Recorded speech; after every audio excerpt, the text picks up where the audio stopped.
여러분 안녕하십니까? 일본 정부가 준비한 사도광산 추도식이 우리 정부와 유족들이 불참한 상태로 예정대로 오늘 열렸습니다.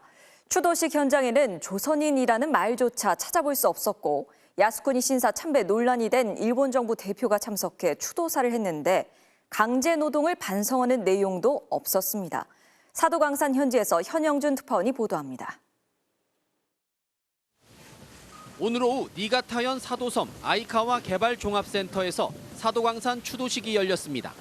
추도식 현판에도 현수막에도 조선인이란 단어는 포함되지 않았고 일본 측은 광산에서 일한 모든 노동자를 추도하는 행사라고 밝혔습니다.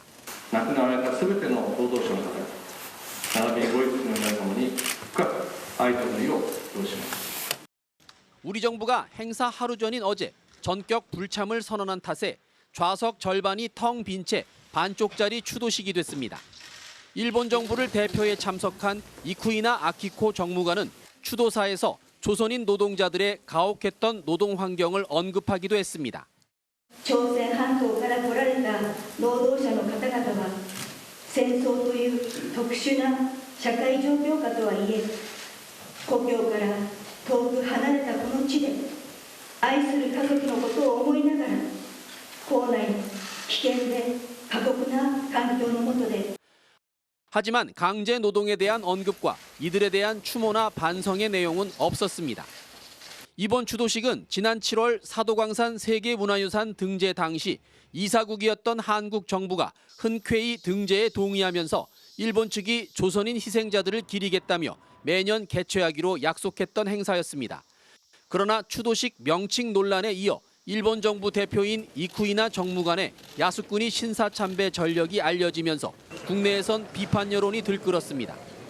행사 직후 취재진을 피해 뒷문으로 퇴장하던 이쿠이나 정무관은 야스쿠니 신사 참배 논란에 끝까지 입장을 밝히지 않았습니다.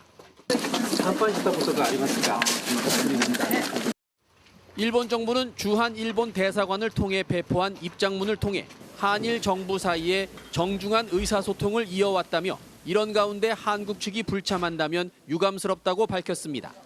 사도섬에서 MBC 뉴스 현영준입니다. 우리 정부는 내일 유족들과 함께 별도의 추도식을 가질 예정입니다. 일본 정부는 우리 불참에 유감을 표명했지만 우리 외교부는 항의나 유감 표명 등 어떠한 입장도 내놓지 않았습니다. 대일 굴종 외교란 비판이 나오고 있습니다. 장유진 기자입니다. 외교부는 내일 오전 사도광산 인근 조선 기숙사터에서 우리 정부의 별도 추도식을 개최한다고 밝혔습니다. 추도식에는 강제동원 희생자 유가족 9명과 박철희 주일 한국대사가 참석합니다. 일본 측 참석자는 없습니다. 행사 참석을 위해 사도광산에 간 우리 측 인사들끼리 자체 추도식을 갖겠다는 겁니다.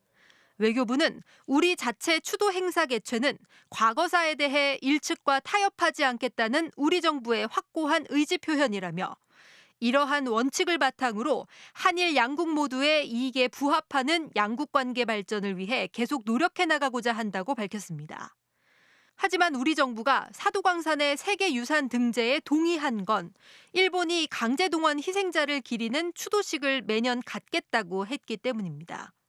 일본의 반성도 없는 자체 추도식을 할 거면 세계유산 등재에 왜 동의했냐는 비판이 나옵니다. 일본의 일방적인 추도식 강행에도 우리 정부는 항의나 유감 표명도 하지 않았습니다. 내년 추도식에 대한 입장도 내놓지 못하고 있습니다. 정치권에서는 비판의 목소리가 나옵니다. 더불어민주당은 참담한 치욕 앞에서 우리 정부가 한다는 게 고작 불참 선언뿐이냐며 정부의 굴종 외교 민낯이 드러났다고 지적했습니다. 더 이상 외교를 핑계로 우리 국민에게 굴욕감을 주지 마십시오. 민주당은 윤석열 정부의 굴욕적 대일 외교를 더 이상 좌시하지 않겠습니다. 진보당도 대한민국 국민에 대한 노골적인 조롱이자 씻을 수 없는 모욕이라고 비판했습니다. 국민의힘은 사도광산 추도식과 관련해 공식적인 입장을 밝히지 않았습니다. MBC 뉴스 장유진입니다. 이번에는 일본 사도섬 현지를 연결합니다. 현영준 특파원, 약속대로라면 오늘 추도식은 강제로 끌려간 조선인들을 추모하는 자리가 됐어야 하는데요. 그런 분위기 느낄 수 있었습니까? 네, 오늘 행사는 한마디로 일본만을 위한 사도광산 추도식이었습니다. 오후 1시에 시작된 추도식은 불과 1시간 만에 끝났는데요. 당초 100여 명이 참석할 수 있는 좌석을 준비해놨지만 우리 정부의 불참으로 절반 가까운 좌석이 비어있다 보니 분위기가 무겁고 썰렁했습니다. 일본 대표로 참석한 이쿠이나 아키코 정무관도 행사 내내 굳은 표정이었습니다. 오늘 행사 순서 중에 사도광산 모든 노동자를 위한 묵념의 시간이 있었는데요. 우리 정부는 추도식에서 조선인 희생자들을 위한 별도의 묵념 행사를 갖자고 제안했었지만 일본 측이 이를 받아들이지 않으면서 불참을 선언한 것으로 알려졌습니다. 네, 우리 정부가 추도식 전날 불참을 선언했는데요. 외교 전례를 봐도 이례적인 일이죠. 이에 대한 일본의 입장이나 분위기는 어떻습니까? 네, NHK 등 일본 언론들도 우리 정부의 추도식 불참 소식을 비중 있게 다루고 있습니다. 특히 일부 언론들은 우리 정부가 문제 삼고 있는 이쿠이나 아키코 정무관의 야스쿠니 신사 참배 전력에 대해 참의원 당선 이후에는 참배한 적이 없다는 보도를 내놓기도 했습니다. 주한 일본 대사관도 입장문을 통해 같은 주장을 하고 있는데요. 추도식 파행의 책임을 우리 정부에 떠넘기려 하는 것으로 보입니다. 이에 대해 우리 외교부는 지난 2022년 이쿠이나 정무관의 신사 참배를 보도한 교도통신 자료를 제시하며 반박하고 나서면서 한일 양국 간 책임 공방이 벌어지는 모습입니다. 이번 사태로 한일 관계가 당분간 경색 국면에 접어들 것이란 전망도 나오는데요. 특히 이번 사도광산 추도식 파행 사태는 양국이 서로 물러설 수 없는 과거사 문제이기 때문에 해법을 찾기가 쉽지 않아 보입니다. 지금까지 사도섬에서 전해드렸습니다. 더불어민주당이 오늘 명태균 씨가 국민의힘 조은희 의원의 서울 서초갑 재보선 경선에 개입한 정황이 담긴 녹취를 공개했습니다.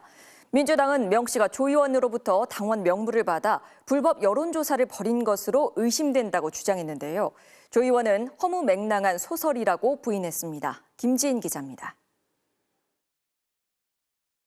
지난 2022년 2월 8일 국민의힘 재보궐선거 당내 경선을 이틀 앞두고 이뤄진 명태균 씨와 강혜경 씨의 통화 녹취입니다.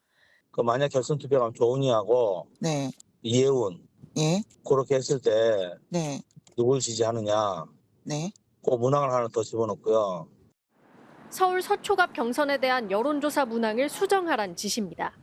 강혜경 씨가 나중에 문제가 됐을 때 선관위가 당원 명부 안심번호 입수 경위를 물을 거라고 하자 명 씨는 걱정 말라는 식으로 답합니다. 그건 나중에 만지면 되잖아. 문제가 되면. 후보한테 쓰라고 하면 되지. 그 조은인데. 공짜 여론조사에 대한 우려에도 명 씨는 자신이 알아서 하겠다고 했습니다. 문제가 되고 난 후에 이게 돈이 들어왔다 나갔다 하는 게 보이면 보고서가 넘어간 시점에서 바로 통장으로 돈이 들어오든지. 그건 내가 그렇게 해야 된다는 해줄게요. 네. 됐죠? 명 씨는 당으로부터 문제가 된다는 전화를 받은 뒤에도 이미 진행한 여론조사를 포기하지 않았습니다. 당에서 네. 전화가 와서 여론조사 돌리느냐, 네. 나중에 문제가 된다. 옳을 것만 정리하면 됩니다. 민주당은 명 씨가 조 의원으로부터 당원 명부를 건네받아 불법 여론조사를 벌인 것으로 의심된다고 주장했습니다. 조 의원은 당시 경선에서 5명의 후보 중 과반 이상을 득표해 결선 없이 공천을 받았습니다. 명 씨가 조은희 의원을 언급하는 녹취는 최근에도 공개된 바 있습니다. 아까 조은희 전화 왔더라고. 저 조은희도 만들어 주셨고 김영선도 만들었으니까 이제 우리 명 대표님은 이제 영남의 황태자십니다. 대통령 네 분께서 대주신 겁니다. 제가 한 게 아니고. 조 의원은 허무맹랑한 소설이라며 명 씨가 ARS를 제안한 건 맞지만 조사에 실익이 없어 거절했다고 반박했습니다. MBC 뉴스 김지인입니다. 창원지검에선 여당 정치인으로 수사가 확대되고 있습니다. 오세훈 시장의 지인이자 거액의 후원자가 2021년 서울시장 경선 과정에서 명태균 씨에게 여론조사 비용으로 3,300만 원을 보낸 사실을 인정했습니다. 다만 이 후원자는 오 시장은 모르는 일이라고 해명했습니다. 김상훈 기자가 취재했습니다. 미래한국연구소에서 일한 강혜경 씨가 공개한 자신의 계좌 내역입니다. 오세훈 서울시장의 오랜 후원자로 알려진 김모 씨가 지난 2021년 서울시장 선거 과정에서 5차례에 걸쳐 3,300만 원을 보냈다고 했습니다. 오 시장 관련 비공표 여론조사 대가였다고 했습니다. 김 씨는 MBC에 여론조사 비용을 낸 사실을 인정했습니다. 다만 오 후보 캠프는 이 사실을 몰랐고 개인적으로 비용을 댄 거라고 주장했습니다. 나는 뭐 국민의힘의 당원이고 또 오세훈 좋아하고 도와준 거예요. 오세훈 시장님이 아세요? 몰라요, 시장님은. 명태균 씨가 이런 말을 했다고 했습니다. 문구를 유리하게 할 수 있다. 나는 그런 거 좋게 해준다고 얘기 들었어요. 김 씨는 명태균 씨가 당시 김종인 비대위원장에게 여론조사 결과를 보고한 것으로도 안다고 했습니다. 김종인 전 위원장은 최근 자신의 비서에게 확인해보니 명 씨가 비서 메일로 여론조사 결과를 보냈고 비서가 출력해 나한테 준 적이 있다고 하더라고 MBC에 답했습니다. 하지만 경선에 전혀 영향이 없고 아무런 의미도 없는 여론조사였다고 했습니다. 오 시장 측은 2021년 2월 명 씨가 김영선 전 의원과 함께 여론조사 결과 하나를 보여준 적은 있지만 되돌려 보내고 소통하지 않았다며 돈 거래 사실도 몰랐다고 했습니다. 미래한국연구소는 오 시장 관련 비공표 여론조사를 13차례 진행했습니다. 김 씨가 낸 돈으로 진행된 조사가 당시 국민의힘을 이끌던 김종인 위원장에게도 보고된 사실도 확인됐습니다. 김 씨가 여론조사 비용을 낸 사실을 당시 오 후보가 알았다면 정치자금법 위반이 될 수 있습니다. 검찰은 내일 강혜경 씨를 다시 불러 추가 조사를 한 뒤 김 전 위원장과 오 시장 등으로 수사를 확대할 걸로 보입니다. MBC 뉴스 김상훈입니다. 윤석열 대통령과 김건희 여사가 기존 개인 휴대전화 사용을 중단하고 새 휴대전화를 개통한 것으로 알려졌습니다. 윤 대통령은 지난 7일 기자회견에서 저와 제 아내도 휴대전화를 바꿨어야 했다며 국민들이 걱정하는 일이 없도록 조치하겠다고 말했습니다. 대통령실 관계자는 소통 시스템에 변화가 올 것이라고 이야기했고 그 차원에서 이해해달라고 설명했습니다. 이재명 민주당 대표의 위증교사 의혹 사건 1심 선고가 내일 나옵니다. 선거법 위반 사건 1심에서도 유죄를 선고받았는데 이번에 만약 금고 이상의 실형이 확정된다면 다음 대선 출마도 불투명해집니다. 유서영 기자의 보도입니다. 이재명 민주당 대표는 지난 2018년 경기도지사 선거 때 과거 KBS PD가 검사를 사칭하는 걸 도와 생긴 전과 기록이 논란이 되자 누명을 썼다고 했습니다. 검찰은 허위 사실이라며 선거법 위반으로 재판에 넘겼지만 대법원이 무죄를 선고했습니다. 지난해 검찰이 이 사건을 다시 꺼냈습니다. 이 대표가 재판 과정에서 증인인 전 성남시장 비서 김모 씨에게 위증을 요구한 녹음 파일을 확보했던 겁니다. 지나간 일이니까 기억을 좀 되살리셔가지고요.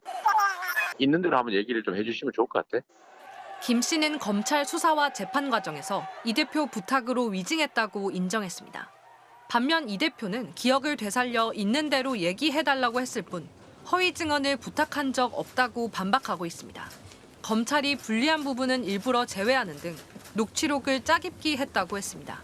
검찰은 사법 질서를 교란하고 거짓말을 반복하고 있다며 징역 3년을 구형했습니다. 양형 기준으론 위증죄의 최고형입니다. 금고형 이상만 확정되더라도 의원직을 잃고 형 집행기간은 대선에 나갈 수 없습니다. 야당을 말살하려는 이런 폭력적인 행위를 절대 용서해서는 안 됩니다. 이 대표는 지난 15일 선거법 위반 사건 1심에서 징역 1년에 집행유예 2년을 선고받았습니다. 대장동 등 개발비리 의혹 사건과 쌍방울 측에 방북 비용 800만 달러를 대신 내게 했다는 대북 송금 혐의 재판도 받고 있습니다. 검찰은 지난주 경기도지사 시절 법인카드 유용 혐의로 이 대표를 또 재판에 넘겼습니다.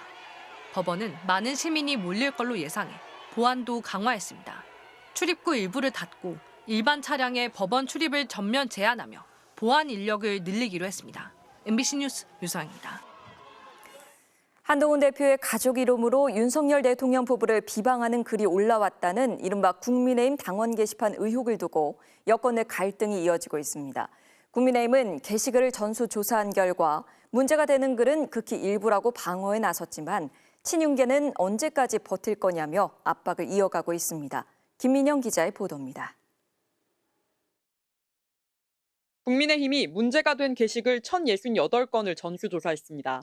작성자명 한동훈의 글 161건 중 문제가 될 만한 욕설 비방글은 12건으로 그마저도 동명이인이 썼다고 밝혔습니다. 나머지가 배우자와 딸, 장인과 장모 등 가족 이름으로 올라왔는데 기사나 사설 단순 인용이거나 한 대표를 격려하는 글, 단순한 정치적 견해 표명이 합쳐서 907건이라며 위법 소지가 없다고 결론 내렸습니다.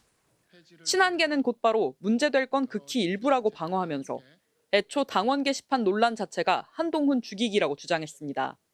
하지만 친윤계는 한동훈 대표가 직접 입장을 내놓으라며 거센 압박을 이어갔습니다. 장해찬 전 최고위원은 남을 비판할 때와 달리 자기 가족 문제는 위법이 아니면 확인 못한다는 게 도대체 무슨 논리냐면서 언제까지 가름하겠습니다로 버틸 생각이냐. 이러다 런동훈에 이어 한가름으로 불릴까 봐 걱정되고 안타깝다. 전수조사할 시간에 가족에게 확인하는 게 더 빠를 것이라고 강조했습니다. 대통령실 홍보수석 출신인 김은혜 의원도 당의 전수조사 결과 보도를 보니 더 아득해진다면서 그래서 가족이 썼다는 거냐 안 썼다는 거냐며 압박 수위를 높였습니다. 여전히 침묵하고 있는 한 대표는 최근 주변에 아니라고 입장을 밝혀도 또 다른 정쟁거리를 엮어 날 공격하려 할 것이라고 말한 걸로 전해졌습니다. 친한동훈계 인사들은 MBC에 이재명 대표 선고를 앞두고 당의 단일 대우를 흐트러뜨리는 게 맞냐고 토로했습니다. MBC 뉴스 김민영입니다.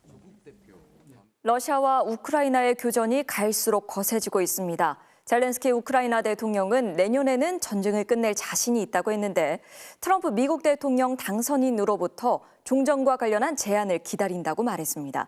베를린 김민찬 특파원이 보도합니다. 폭발음과 함께 불빛 하나가 땅으로 떨어지고 섬광이 번쩍입니다. 지난밤 러시아 쿠르스크 지역에 떨어진 미사일 폭발 모습이라며 SNS에 올라온 영상입니다. 우크라이나 현지 언론은 또 지난 20일 쿠르스크 지역에서 북한군 500명 사망설도 보도했지만 근거나 출처가 불확실해 사실일 가능성은 낮아 보입니다. 오히려 쿠르스크 지역 전세는 러시아에 유리한 모습입니다. 외신에선 러시아가 쿠르스크 지역을 이미 40% 가까이 회복했다고도 보도했습니다. 국경지대 교전이 갈수록 격화되는 가운데 젤렌스키 우크라이나 대통령은 내년에는 전쟁을 끝낼 자신이 있다고 말했습니다. Впевнений, що у нас є всі шанси у наступному році це зробити. Є відповідні кроки для цього, а вони зашиті в нашу формулу миру. 그러면서 트럼프 미국 대통령 당선인으로부터 종전과 관련한 제안을 기다리고 있다고도 덧붙였습니다. 푸틴 러시아 대통령도 트럼프 당선인과 휴전 협정을 논의할 의향이 있는 것으로 알려졌습니다. Президент действительно неоднократно, а точнее постоянно заявляет о том, что он готов. 다만 러시아는 우크라이나가 받아들이기 어려운 나토 가입 포기와 현재 전선 유지를 조건으로 내걸고 있습니다. 러시아와 우크라이나, 미국 모두 내년에는 전쟁을 끝내야 한다고 얘기하고 있습니다. 하지만 나라마다 전쟁 종식의 조건이 달라서 최종 합의까지는 험난한 과정이 예상됩니다. 베를린에서 MBC 뉴스 김민찬입니다. 남녀공학 전환을 둘러싼 동덕여대 논란을 두고 노동부 산하 공공기관 이사장이 채용도 걸러내고 싶고 며느리로도 받아들이고 싶지 않다고 말해 비판이 커지고 있습니다. 동덕여대 학교와 학생 측은 앞서 남녀공학 전환 논의 잠정 중단과 수업 재개에 합의했는데 이른바 레커칠 시위 배상 책임을 두고 정치권까지 가세하는 등 갈등의 불씨도 아직 남아 있습니다. 차현진 기자가 보도합니다. 이우영 한국산업인력공단 이사장이 지난 16일 자신의 SNS에 쓴 글입니다. 동덕여대를 뜻하는 서울 디귿여대를 거론하며 교내 시설물 파손과 낙서, 폭력적 언행 등에 관한 뉴스를 접하며 가능하다면 이 대학 출신은 걸러내고 싶다고 적었습니다. 이 대학 출신 며느리는 절대 받아들이지 않을 거란 생각을 하게 된다며 여대 전체를 폄훼하는 발언도 서슴지 않았습니다. 논란이 커지자 해당 글은 삭제됐습니다. 이우영 이사장은 안타까운 마음이 앞서다 보니 표현이 적절하지 못한 부분이 있었다며 유감스럽게 생각한다고 했지만 열린 채용에 앞장서야 할 고용노동부 산하 공공기관 책임자가 차별과 혐오를 조장한다는 비판이 이어졌습니다. 동덕여대 학교와 학생 측이 남녀공학 전환 논의를 잠정 중단하고 수업을 전면 재개하기로 합의했지만 학교 곳곳을 뒤덮은 이른바 레커칠 등 시위 피해 책임을 놓고도 갈등의 불씨가 아직 남아 있습니다. 학교 측은 취업 박람회 무산으로 인한 손해배상에 건물 보수와 청소 비용을 더해 최대 54억 원의 비용이 들 것으로 보고 법적 대응을 검토하고 있습니다. 한동훈 국민의힘 대표도 어떤 경우에도 폭력이 용납될 수는 없다며 재산상의 피해 등에 대해 폭력 사태의 주동자들이 책임을 져야 한다고 가세했습니다. 반면 총학생회는 학교 측이 근본적인 문제 해결은 하지 않고 학생들을 겁박하고 있다고 맞서고 있습니다. 계속 연속적으로 제약본부가 금액을 공개를 하면서 학생들을 겁주고 압박하려는 행동으로밖에 보이지 않습니다. 정치권 등 학교 밖에서 오히려 갈등을 키우고 있다는 지적까지 나오는 상황에서 동덕여대 학교와 학생 측은 내일 다시 만나 피해 배상과 본관 점거 해제 등에 대해 논의할 예정입니다. MBC 뉴스 차현진입니다. 트럼프 2기 내각이 오늘 농림장관 후보자 지명으로 완료 수순에 들어갔습니다. 후보자들은 강경 충성파이기도 하지만 상당수가 TV 출연 경력이 아주 많다는 점도 특징입니다. TV 리얼리티쇼 내각이란 비판이 나옵니다. 워싱턴에서 김재용 특파원이 보도합니다.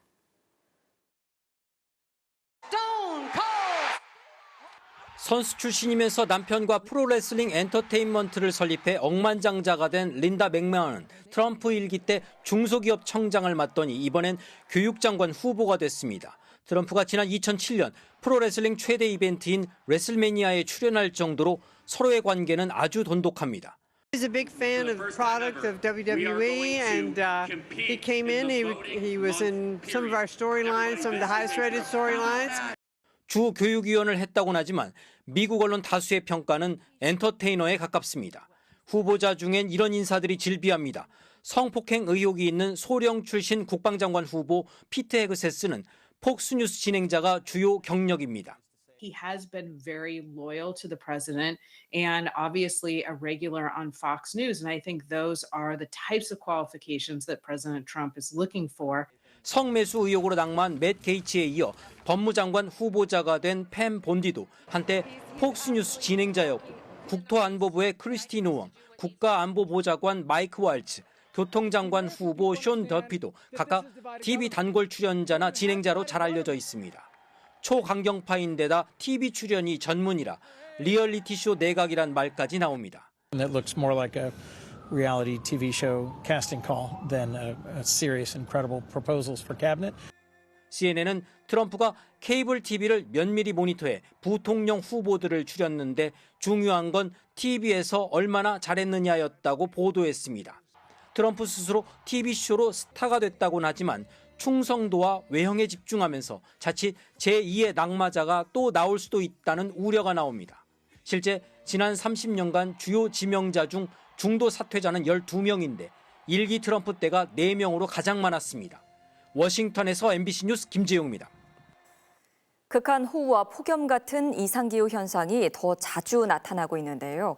기상청이 이상기후에 대비하기 위해 바다 위 기상청이라 불리는 기상 관측선을 띄우고 AI 인공지능 기술도 활용하기 시작했습니다. 이승지 기자가 취재했습니다. 해체 옵니다. 컨테이너 박스의 문이 열리고 커다란 하얀 풍선이 하늘 위로 날아갑니다. 풍선 끝엔 기상 관측용 센서인 존대가 달렸습니다. 이 관측용 센서를 풍선에 매달아 날리면 고도 30km에서 기압이나 습도와 같은 정보를 측정할 수 있습니다. 국내 유일의 기상 관측선 기상 1호. 한반도 상공 관측에 이어 이번엔 바다 아래로 원통형의 기구를 내립니다. 바닷물의 염도와 온도를 측정해 태풍의 경로와 세기 예측부터 수온이 날씨에 미칠 영향을 분석하는 데 필수적인 자료들을 모읍니다. 예보라는 것은 먼저 관측한 자료가 중요하거든요. 특히 해상에서의 자료는 극히 제한적이기 때문에 하나의 자료가 들어간다 하더라도 그 퀄리티, 질은 굉장히 높게 형성될 수 있다고 할 수 있습니다. 최근엔 기상 예보에 AI 기술도 도입하고 있습니다. 지난 1951년 이후 약 70년 만에 태풍 4개가 동시에 발생한 이번 11월. AI는 신속하게 태풍의 중심을 찾아내 크기나 경로를 파악하는 데 큰 도움을 줍니다. 1시간 정도 분석해도 이게 맞는지 아닌지 되게 애매한 경우가 많아요. 4분 만에 중심 위치를 탁 찍어서 예보관들한테 던져주는 거죠. 과거 강수 패턴을 바탕으로 시간별 강수량을 빠르게 예측해주는 AI 서비스도 개발해 시험 운영하고 있습니다. 기후변화에 따라서 불확실성이 큰 예보 그 날씨 현상에 대해서 예보관이 집중 분석할 수 있는 충분한 선행 시간을 확보해 주는 게 목적이다라고. 기후위기로 전례 없는 극한 기상현상이 잦아지는 요즘 첨단 관측 장비를 동원해 기상 예측과 방제에 기울이는 노력도 여느 때보다 중요해졌습니다. MBC 뉴스 이승지입니다. 잠시 후 뉴스데스크에 이어 방송되는 탐사기획 스트레이트는 이재명 더불어민주당 대표의 선거법 위반 혐의에 대한 1심 판결의 파장을 비롯해 야당 대표를 향한 검찰 수사와 재판을 둘러싼 쟁점을 짚어봅니다. 또 인천의 한 초등학교에서 일하던 4년차 특수교사의 죽음에서 드러난 특수교육 현장의 실태를 취재했습니다. 배드민턴 대표팀의 안세영 선수가 파리올림픽 금메달 이후 첫 우승을 차지했습니다. 단 한 번의 리드도 허용하지 않고 38분 만에 경기를 끝내버렸습니다. 박재훈 기자가 보도합니다. 세계 랭킹 28위 중국 가오팡제와의 결승전. 안세영은 한 수 위의 기량을 뽐냈습니다. 특유의 지칠 줄 모르는 수비에 상대 타이밍을 뺏는 드롭샷까지. 1세트를 단 한 번의 리드도 내주지 않고 9점 차로 가볍게 따냈습니다. 2세트는 더욱 압도적이었습니다. 19대 6까지 가오팡제를 밀어붙인 뒤 무려 13점 차로 마침표를 찍었습니다. 경기를 38분 만에 세트스코어 2대 0 승리로 끝낸 안세영은 마음껏 포효하면서 우승의 기쁨을 만끽했고 That's gone long. And Se-young is back. 코칭 스태프와도 손을 맞잡으면서 서로 불편한 관계로 보였던 지난달 덴마크 오픈 때와는 다른 장면을 연출했습니다. 그리고는 대회가 열린 중국 팬들을 향해 깜짝 중국어 소감까지 선보였습니다. 谢谢我爱你. 올림픽 이후에 금메달을 또 딸 수 있어서 너무나도 행복하고요. 마음적으로 좀 편안한 것 같아요. 파리올림픽 금메달 이후 처음으로 국제대회 정상에 오르면서 건재함을 보여준 안세영은 내일 저녁 귀국합니다. MBC 뉴스 박지웅입니다. K리그2 플레이오프에서는 서울 이랜드가 창단 10년 만에 처음으로 승강 플레이오프 진출에 성공했습니다. 이랜드 골키퍼의 실수를 놓치지 않고 선제골을 터뜨린 전남. 27분 뒤 윤재석의 추가골까지 뽑아내 승리를 눈앞에 뒀는데요. 불과 2분 만에 이랜드 김신진이 만회골을 집어넣어 추격에 불을 붙입니다. 그리고 후반 35분 백지웅이 코너킥을 머리로 연결해 균형을 맞춥니다. 결국 경기는 2대2 무승부. 비기기만 해도 되는 3위 이랜드가 창단 10년 만에 처음으로 승강 플레이오프에 진출합니다. 이랜드는 K리그1 10위 전북과 승격과 전류를 놓고 운명의 대결을 펼칠 예정입니다. 세계 3대 모터스포츠 대회인 월드랠리 챔피언십에서 현대자동차 누빌 선수가 팀 역사상 첫 드라이버 부문 우승을 차지했습니다. 일요일 밤 스포츠 뉴스였습니다.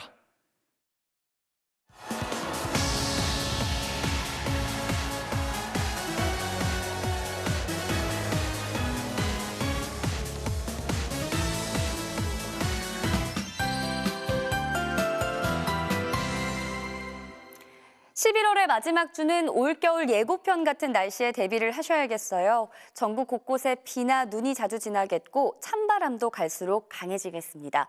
일단 비는 내일 밤 서해안과 호남, 제주를 시작으로 모레는 서울 등 전국에 흠뻑 내리겠고요. 특히 제주 산간에 최대 100mm 이상, 남해안과 지리산 부근에도 때 아닌 호우가 집중될 걸로 예상됩니다. 기온은 내일까지는 낮 동안 15도 안팎으로 일교차 대비만 잘해주시면 되겠는데요. 모레 오후부터는 본격 찬 공기가 남하해 수요일 아침엔 서울이 1도, 목요일 아침에는 영하 1도까지 뚝 떨어지겠습니다. 내일도 낮 동안에는 구름 사이로 따스한 볕이 비추겠습니다. 밤부터는 서해안과 남해안, 제주를 시작으로 비바람이 치면서 강풍특보도 내려지겠습니다. 내일 아침 기온 보시면 서울이 4도, 대구 3도 등으로 오늘과 비슷하거나 높겠습니다. 낮 기온도 서울이 15도, 대전 17도, 부산은 18도까지 오르겠습니다. 비는 화요일 밤 대부분 그치겠지만 수요일에는 서울 등 내륙 곳곳에 첫눈이 내릴 가능성이 있고요. 주 후반에는 서울의 아침 기온이 영하 5도 안팎까지 떨어지면서 12월 중순 마냥 추워지겠습니다. 날씨였습니다. 일요일 뉴스데스크 마칩니다. 함께해 주신 여러분 고맙습니다.